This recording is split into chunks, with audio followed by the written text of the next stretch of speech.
There's a lot of birds to pick I from. always called my dad a bald eagle because he had a bald spot on his head, and he God was damn, you're so mad ruthless. at me all the time, and I would say, "If you were a bird, you'd be a bald eagle because 'cause you're bald."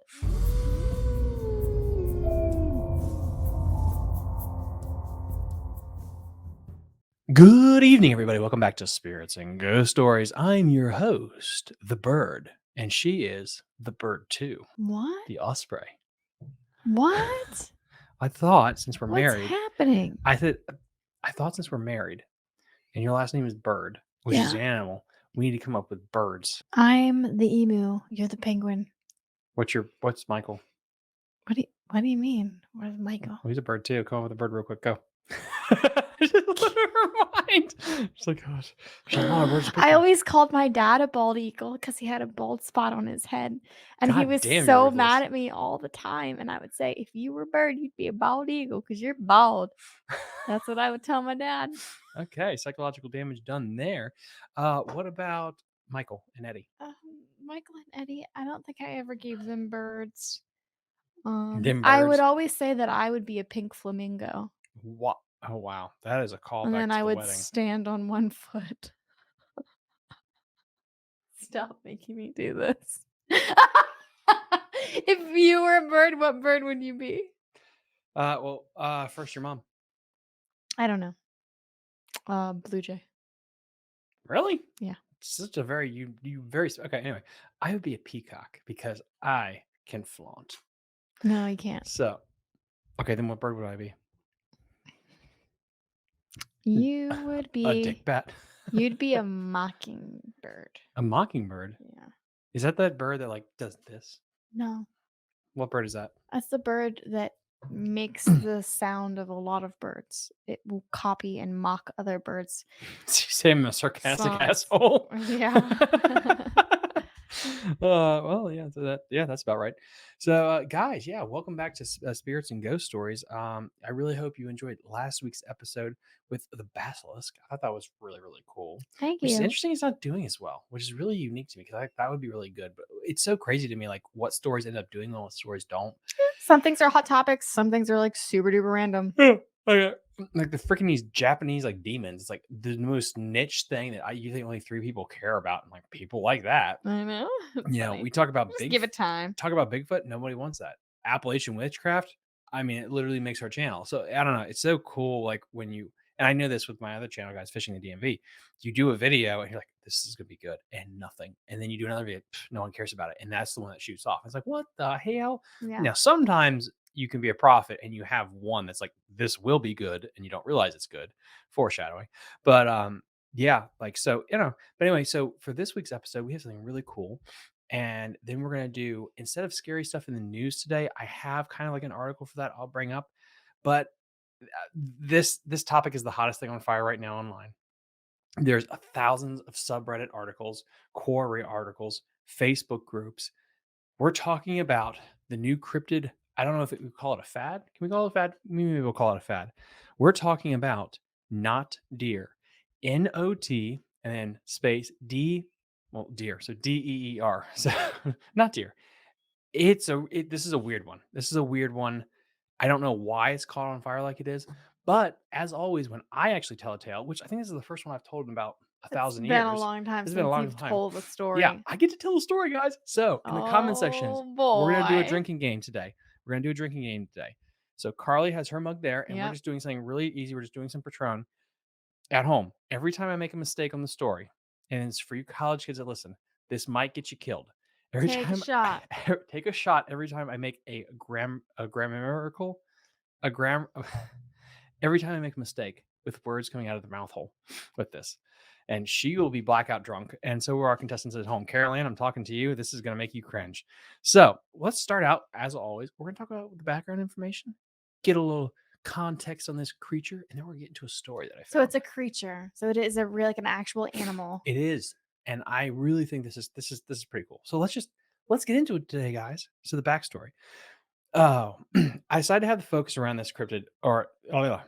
The Appalachian knot deer is a folk cryptid with sightings common in the foothills of Virginia, West Ooh. Virginia, and around the ridges of Appalachia. So this So is a Appalachia. local. This is a creature. local creature, yeah. Oh. Unlike Mothman or the Jersey Devil, not deer seem to be a phenomenon rather than one creature.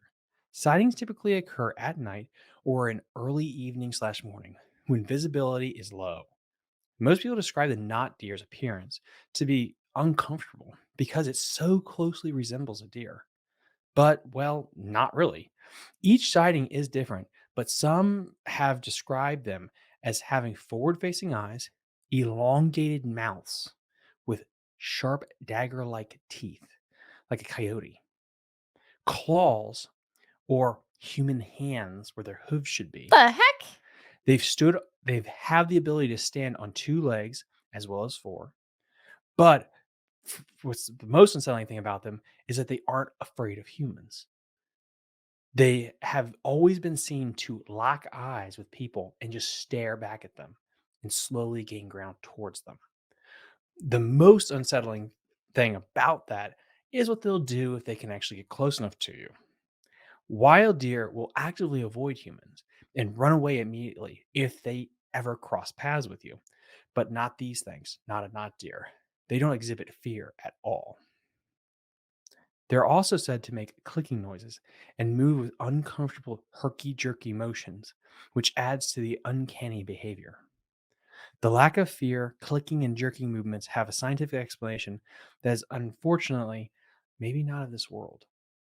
And They're so, aliens. before we kind of get into the the backstory where we think they're coming from, Okay. I'm going to send you a few images here. So the next thing that I'm going to do, guys, is pop up some images here. We'll get that going there. And so here is an image of what these suckers look like. Ooh.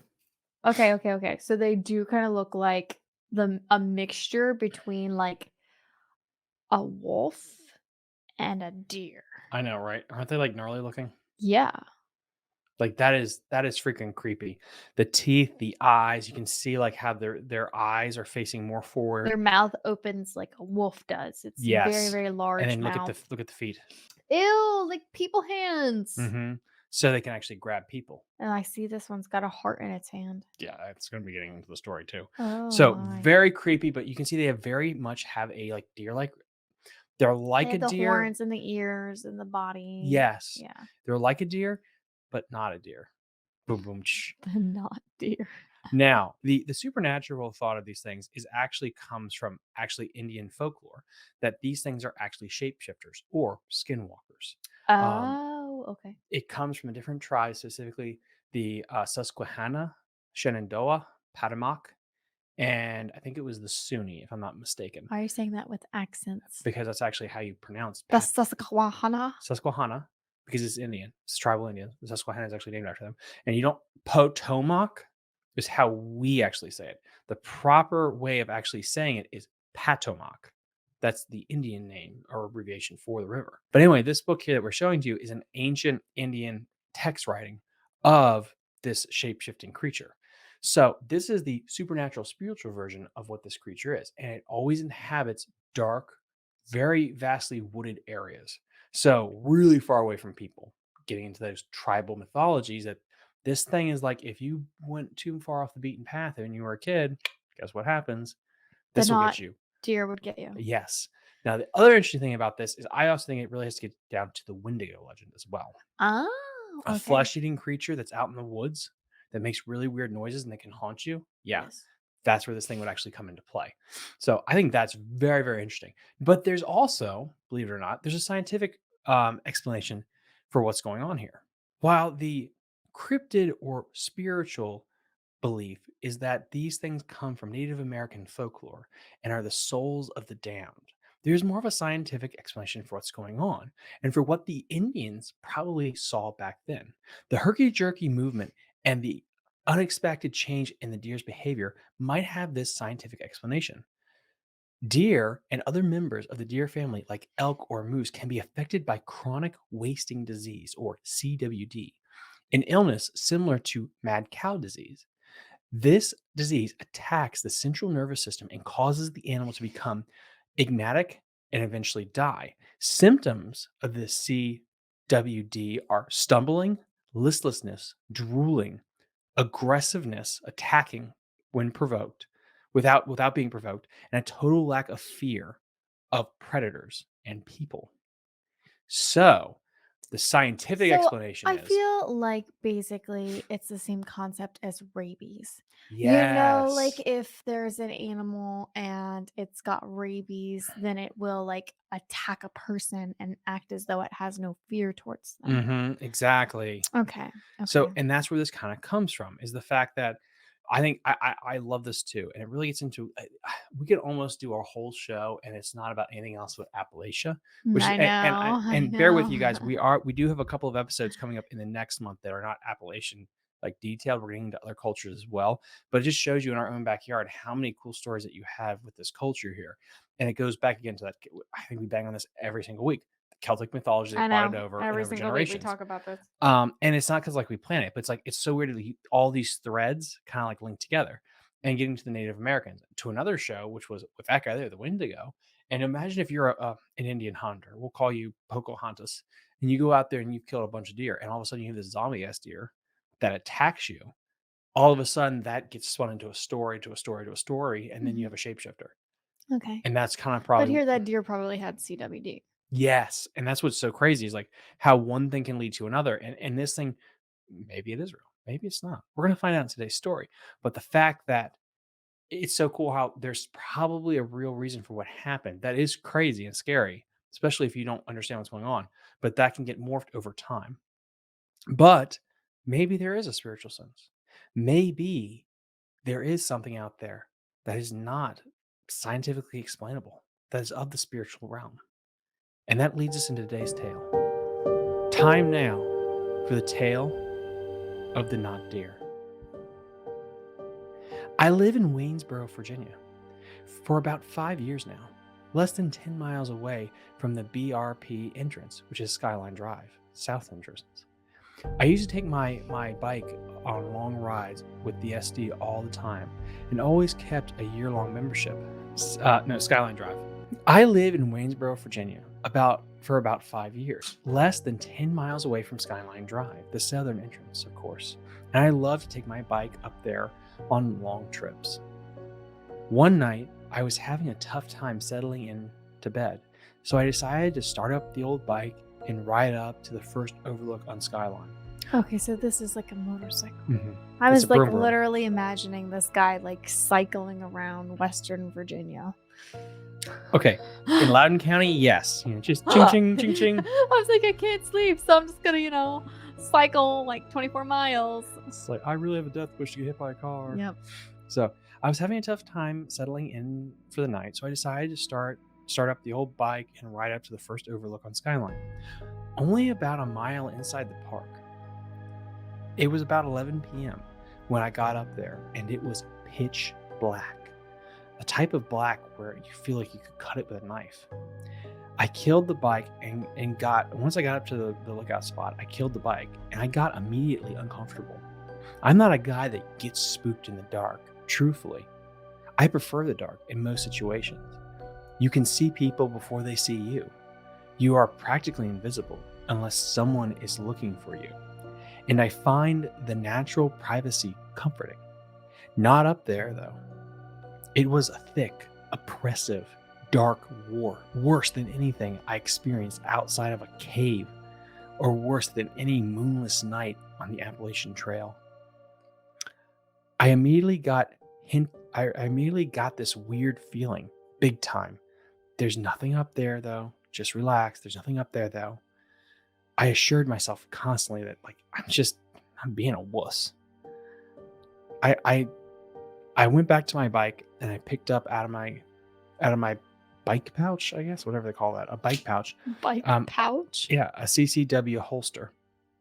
So I knew I definitely wouldn't be outmatched if anything was up here, two-legged snakes included. So I sat in the dark, leaning against the bike for a while, taking a sip of whiskey and looking at the few lights I could see down in the valley below. I managed for about 10 minutes before I physically felt the hair on the back of my neck stand up. I only did 27 months in Iraq, but I remember that presence feeling that you were being watched. Something wasn't right. Someone or something was watching me. Something bad was coming. It was the same sensation I would get before an IDF came in or the shooting started nearby. He's talking about his service. Mhm. I am no psychic or whatever, but it's a common thing among vets with any time under their belt. Ask them about it. You can feel hateful eyes on you or hungry eyes. The overlook was a sheer drop, or nearly so I wasn't concerned about anything popping up in that direction. But the mountainside, thick, untamed, dark woods, that's what was behind me. I started thinking about methed out dudes creeping up the Appalachian Trail, bears, homeless people. How many homeless people are freaking out there on the trail, though? Like, Yeah, really. honestly. But that's interesting. I mean, I guess they could be like camped out or something. I don't know. The Appalachian Trail is no stranger to violence or crazy things happening. Hell, I knew of a couple of hikers that were killed recently down on the North Carolina side of the trail by some random crazy person that was out there sleeping in the old Appalachian shack areas. Which is that's why would you have these thoughts in the dark? I know. I mean, Why'd I'm you drive out sorry. there? I that's the.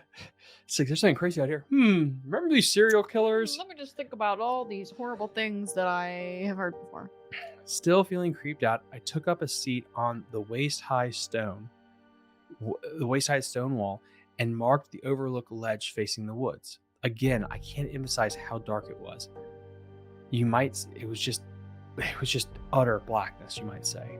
Why not turn on the bike and use the lights, you might say?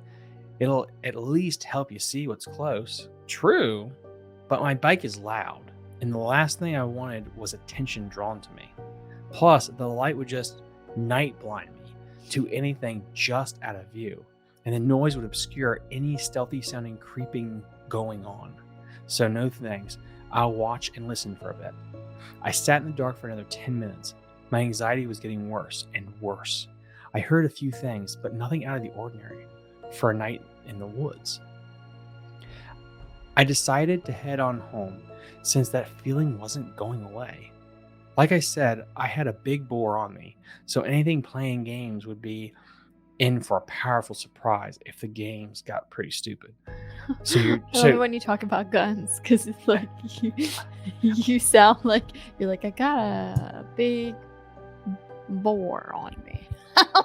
What are you saying? And it's like, yeah, oh, not he's Michael. saying it's a gun. But what I like so far about the story is the fact that when I don't sleep, I annoy her, watching TV, scrolling the old Instagram. I've never been like, I'm gonna grab my whiskey, and my Harley, and I'm gonna go up with a big gun in the middle of the night to the mountain. It's like that's just a very unique way. Taking the dog out for a walk, like I am late at not doing it in night. the dark because first off, that dog. Oh my god, that's our new scary thing in the news is what that dog did to me the other night, Saturday night, because he's afraid of the dark. He's terrified of the dark, and I'm not great in the dark Poor either. Jojo. So we would both be just like Scooby and Shaggy dealing Poor with that stuff. Jojo. You really would, though. Yeah, That's perfect. he'd be like, "I'm scared." It's like, "Bitch, I am too. You better run faster than me." Anyway, hopping onto my Suzuki. Okay, not Harley, it's a Suzuki. Hopping onto my Japanese bike, I started it up and rode off towards the gate. The speed limit was about 30 miles an hour, but I clipped along at a measly 15 miles an hour to keep an eye out for deer and other wildlife.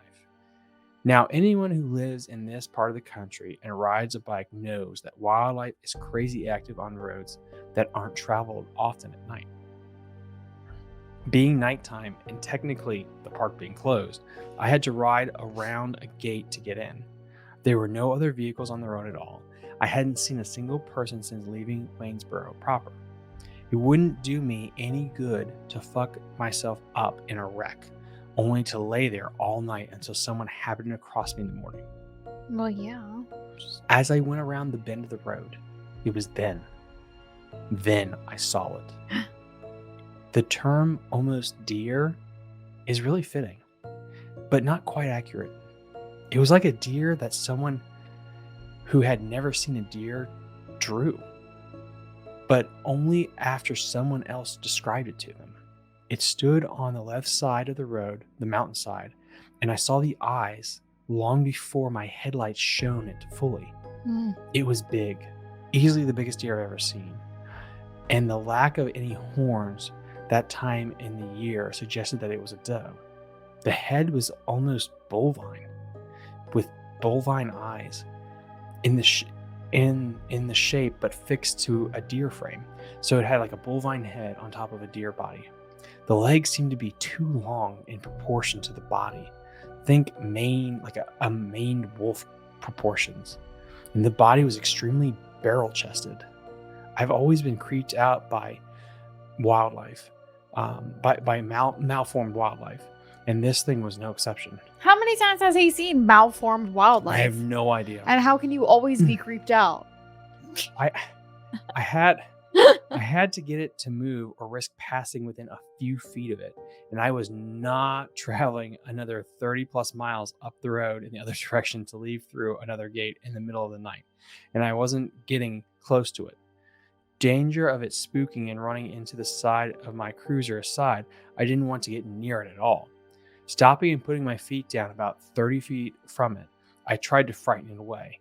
I flashed my beams down to low and back to high. Nothing. I revved my engine. Nothing. I honked the horn. Nothing. Resting the bike on the kickstand, I left it idling and hopped off. I yelled at the thing, and it still didn't budge. So I started to the side of the road to grab something to toss near the deer thing, hoping to spook it away. As soon as I crossed into the other lane and I turned my back to pick up a rock, it rose up onto its hind legs. I froze. Its front things I thought were hooves were actually like claws, massive claws, like you would see on some kind of freaking Halloween costume. Putting my hands on my gun, I wasn't about to get charged by an angry whatever the fuck this thing was. It took 2 jerky, unnatural steps towards me, the center of the lane on 2 legs, and froze again, staring directly at me. It suddenly shook its head wildly like a dog with a toy in its mouth, took another short step, and then hopped on 2 legs several times until it disappeared into the darkness. On the other side of the road, I stepped back to the bike, mounted it, kicked up the kickstand, and turned the lights towards the side of the road. On that side, there was a sheer drop of about 75 to 80 degrees compared to the road. And the head was peeking over the edge, still looking at me, not breaking eye contact. The thing opened, and I was shocked. It didn't have a deer mouth. When it opened its mouth, it separated, showing off tons of teeth. As it picked up something dripping with blood and stuck it in its mouth and tore a chunk out of it. Then it dropped. Sorry. I'm sorry, guys. I'm getting goosebumps here. Then it dropped down the ledge. I cracked the throttle and beat the hell out of there. Road wildlife be damned. I don't give a shit. I'm getting out of here. As I turned the corner and got back home, I locked the door and stayed up all night with my Big Bertha next to me, staring at the door at what I just saw. What if I didn't turn my back? Would it have moved? Was it waiting for me to turn my back? Was it waiting for me to break eye contact? After that event, I never went back on Skyline Drive at night alone. One time was enough. And that was the tale of the not deer. Terrifying. That's pretty creepy. You know, his description made me think that it actually sounds more like a moose, not a deer. You know what I mean? Because he said it was like barrel chested. And the picture you showed of the actual like Indian drawings and description did kind of look more like a moose's body, because you know how it's kind of got like a hump Mm-hmm. and it's got like a larger chest and then like a smaller like abdomen area of its body, and then it's kind of like more narrow back there, and then its legs are extremely long like a moose. Yeah, So it's probably more like it's a not moose. and that is story 1. Not moose alien. Story 1. You've got another one? Time now Oh, for the tale of the moonlight. the moonlight. I ran into this thing called a knot deer that was a mile away from my own house on a gravel road that cut through some forest fields and goes right near Goose Creek. I couldn't have been more than 13 at the time. I walked the forest and the deer paths all the time and had encountered everything from swarms of bats to an angry fox and even some drunk guys pissing on everything. But I had never felt threatened before. Well, I mean, so Ew. I love this story because I thought this is the more of the humor story here. But I love how like he said like I've seen some shit. I've seen some bats, crazy fox, random men just pee on things. Like Random that, guys like peeing outside. that he wrote. Like this person. Let's say the story is true. It's the fact that he wrote that down because it stuck with his memory so much. Yeah. I just love that line. Like, and he ended with that. That's like the group. So yeah, bats, foxes, dicks, pissing on things. Like Men peeing. yeah, like this. Anyway, so Wow. it was He's strange. seen some shit for sure. It was strange because at first I felt what everyone else was describing, despite being somewhere I usually consider to be more my home, and I was safe. On that evening, the moon was high in the sky and swollen with light, so I could clearly see the forest around me. But the desperate spite-filled, watchful presence came from somewhere and all at once, deep in the hollow of the forest. I was on the edge and only had a small knife with me, but I took it out just to give myself some sort of safety. My entire soul was screaming that someone, not something, was there, and they intended to hurt me. I wanted to run as fast as I could back to my house, but something stopped me from walking further or just sprinting off. Some sense that it had passed a specific point in the trees I wouldn't be able to survive. For that exact point on the trail, this creature slinked out from between a cluster of trees that should have been too close together for them to even get through. I won't describe its physically because I can't describe its physical characteristics too much because of the sheer shock that my body was going through.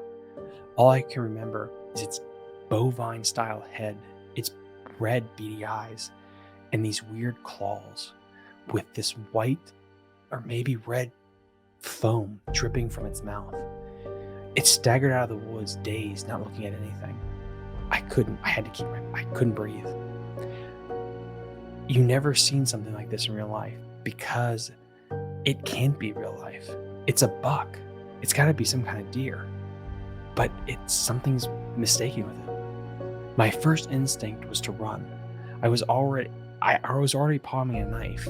Despite having seen this visceral creature, I didn't know if I should fight or if I should run. I was ready to die that moment and hopefully take whatever this thing was with me. And I'd rather be damned if I was going to die running from this thing. But something stopped me. I have no idea what it was exactly, but something reminded me of all the other experiences in the same woods, of how every other time I would wrap myself in it, that no matter what happened, as long as I stayed quiet, I'd be okay. I didn't move. I didn't make a sound. I could hear the blood pumping in my ears, the hair on the back of my neck standing up, water dripping from my face. And then, over in the distance, a twig snapped. This creature, whose movements were so wobbly, so jerky, it stopped, froze, and its head swiveled quickly to that direction, hearing bones that sounded like cracking in its neck, and it stayed there, perfectly silent. This thing is attracted to movement? I said to myself. I feel like when I was breathing, he could hear me. And then it stopped. It wouldn't move. I don't even think it was breathing itself. Crack! Something else in the woods. It's people coming down the trail from the other side. The creature turned its head, bobbed to one side to the other. It stood up on two legs and slowly staggered off up over the ridge. I stood there shaking, feeling this warm feeling down in my belly. I didn't realize at the time, but I ended up pissing myself. And that was that warmth I was feeling the whole time. Then all of a sudden, there's a guttural scream from the side of the ridge. At that moment, just something in my body to run. I got it and ran as fast as I could down the trail in the other direction. I kept running, tearing into brickleberries, hitting twigs. My face got all scarred up. I got to the front door of my parents' house, banging on the door to let them in. Even the door was open. It was not locked. My mom came to the front of the door, seeing me crying, busting in tears, pissed down my pants. She asked what happened. I told her, I think I saw the devil. We come to find out the next day that two hikers, two women, were attacked by something, and one of them was never found again. Hmm. The other one, in shock, just stuttered how, like they said, it looked like a deer, but it was not. And that was the tale of the moonlight. How old was this person again? 13. 13. Okay, so it was a child. Yeah, like this story wasn't as well written, but the parts I do like about it was this idea that this thing comes out kind of like a zombie, like it's moving like that, and Yeah. then like he being eh, in so much fear, he didn't move or breathe, Mhm. and it's like either the creature didn't realize he was there, or because he didn't make any movements or noise, it didn't lock onto him. And I just there's like three sentences in here that made the story for me. It's like when the people came down the trail and how it said like his head whipped around, you could hear like the bones crack, almost Mhm. like it's not. Those words for me really contextualize like this is creepy as shit. Like, he's not of this world, basically. Yes, Like, it it's doesn't moving see like this, and it then it's doesn't s it doesn't see what other people see or what other things see, you know what I mean? yeah. Like, it doesn't calculate it that way. It's more like, okay, it's a hunting. It's like it's Mhm. hunting for something, and it sounds like it could be possibly hunting for, like, with using its It's its hearing. hearing. Yeah. Yes, and how it was on all fours until it was ready to attack, and then, like, its bones break as it gets up, and then it walks and staggers up over the ridge. Mhm. I love that. I love the fact, like, this guy the pistons, like, there's just little details are, like, people that generally speaking, if this did happen, I would believe it because of the fact of how he said it. Like the idea, like I pissed myself and then I ran. Yeah, that makes sense. That checks out. More like Yeah. I'm going to drink some whiskey. Why are you going to turn on the lights? I ain't no pussy. I'm gonna Right, sit here right. and stare at it. It's like I'm just no, gonna honk my horn at it. yeah, like and you have a gun and you're going to shoot it. It's like that makes no sense. Him Right. being like paralyzed in fear and sweating, and him saying like I can hear my heart in my ears. Like yep, we've all been there. Better or worse, we've all been there. And then the fact that like when you're running and so I've been terrified in the dark before. Let's just say that. And I understand like the idea when you're running for your life, you fuck tree branches. And so the idea of like him just going through the brickle bushes, getting his face all torn up, and him going to the door of his parents' house, and like the door isn't locked, and he states that. But I love like he can't get in because his mind is He's, so like, in gone. panic mode. He's in panic mode and he's trying to get Yeah. this thing. And his mother comes in and you see him covered in piss. Like, because if you're writing a story about yourself, you wouldn't say you're covered in piss because that'd be an ego trip. But if this did happen to you, you probably would. And that's what makes that even more scary to me. And again, it's just the fact that like this thing is close to him, almost like a T-Rex. And he's so gripped in fear, he doesn't move. And he hears that noise and this thing, just the bone cracking. He's like, oh, for some reason, that just freaked me out. Mhm. This thing is just there. And like you said, it's like it's listening for something to attack. Yeah. And then it hears something in the distance and And locks it on it. turns and it goes towards that way. Ugh. But I don't know. That was creepy. Yeah, that's really scary. But yeah, and that was the not deer. Yeah, that was creepy. I hate the name. That's the biggest thing. That's my biggest I know. takeaway. It needs to be like alien deer Yeah, or or something or zombie deer. skinwalker. Just be a skinwalker. Skinwalker? No, I want a zombie deer. A zombie deer? Yeah, Eh. that would be the best name for it. Honestly, after listening to these two stories out loud again, and you look at the images and you do and the images, guys, again, will be on Facebook, of course, our Facebook, Instagram handle, something like that. Wendigo. It reeks of the Wendigo. Like it really feels like this is where you can definitely see the flavor, like a little a culinary thing. You can almost taste the flavor of like this is very Indian tradition type of Mhm. story. Like the bone crackling, like it's emaciated, the way it walks and stuff. It's unsettling. How the Wendigo is like a person, but it's like it's not. It's so close to a person, and I feel like in Native culture, and I think honestly, it's a great creature thing. It's like when you make something close to something else, but it's not, your brain really doesn't like that. It's so weird.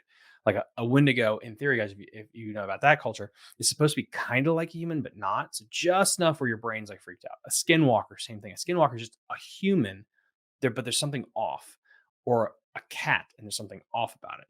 And it's actually, and I'll get this up hopefully for your next episode. This is why with CGI there's issues when Mhm. you make something with too many humanoid features. Mhm. So, a fantastic example of this is when they did the new cats. They redid it with CGI, and you had humanoid faces on cats, and it freaked people out. Mm. Why?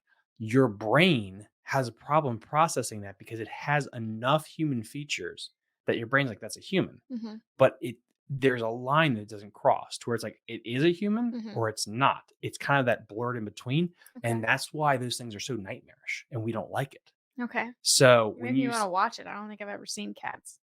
yeah, I'll show that to you afterwards after we get off the stream. But yeah, Mhm. Google CGI cats are just like CGI humanoid people or humanoid things. And it's really interesting because it is something to do with our cerebral cortex about our evolution, I believe, where we want to quickly, in a few seconds, identify whether it's a threat or not. This is why when you're younger and you see something in the grass that has a serpentine shape, you jolt. Whether you know a snake, you know what a snake is or not, you're instinctually going to jolt because your brain has to quickly process, is this a threat or not? Is it a threat? Is Yeah. it Is it safe or is it dangerous? not? Hmm. Well, when you make something super humanoid where it's like that blurred line, your brain cannot process whether it's friend or foe. Hmm. And so, what does your brain do when it doesn't know? You get scared. Yeah. You just feel uncomfortable Yeah. because it can't tell. And I think that's so interested in this like Indian storytelling with the Wendigo or this not deer. They're trying to make it almost like it's not what you think it is, and it just is unsettling Yeah. because your brain can't be like, I need to know what this thing is. Right. So anyway, that was the not dear. And this like wraps up this week. So thank you guys so much for listening. Thanks for tuning in. Yeah, again, like and subscribe to the YouTube channel. The more you grow that, the more we can keep doing this. Please follow us on Facebook and post some ideas. Post the scariest thing that you're going to get into this weekend or what you might be drinking. Today, as I said, we're just drinking some plain stuff, nothing too fancy. We'll link we will link the drink in the episode description. And we will see you next time on Carly Finished Up. Spirits and ghost stories. Bye.